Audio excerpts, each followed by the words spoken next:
Saint Clare of Assisi is remembered not for visions, but for showing up. Her most famous miracle did not involve an apparition, but the quiet authority of faith placed entirely in the Eucharist.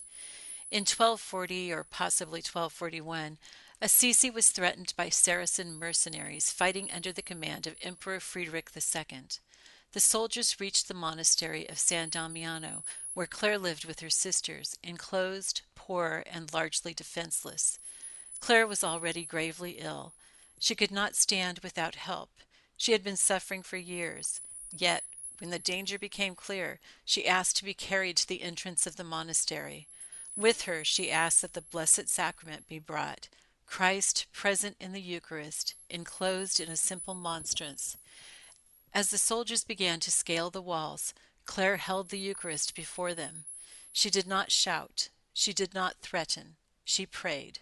According to the early sources, Clare spoke directly to Christ, saying words to this effect: "Lord, protect these sisters whom I cannot protect." And then she heard a voice from the Eucharist itself, assuring her, "I will always protect you." What happened next was witnessed by many. The attackers were suddenly seized with fear and confusion. Some fell back, others fled. The assault collapsed without explanation. San Damiano was spared. This moment is sometimes associated with Christmas, though it did not occur on that feast day. The sources do not place it in the Nativity season, and yet it belongs unmistakably to the same mystery. For Saint Clare, Christ was no less present in the Eucharist than he was in the manger.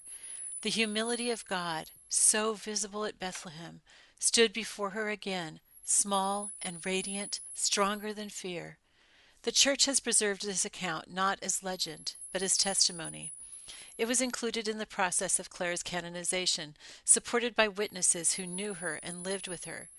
But what matters most is not the fear of the soldiers, it is the clarity of Clare. She did not confront violence with power. She did not rely on strategy or force. She brought Christ. This moment reveals who Clare truly was.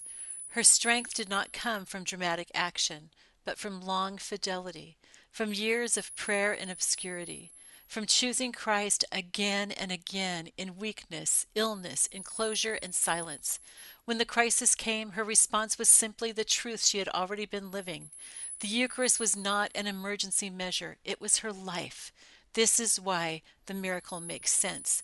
Clare did not use the Eucharist to drive away danger. She trusted the one who was already there.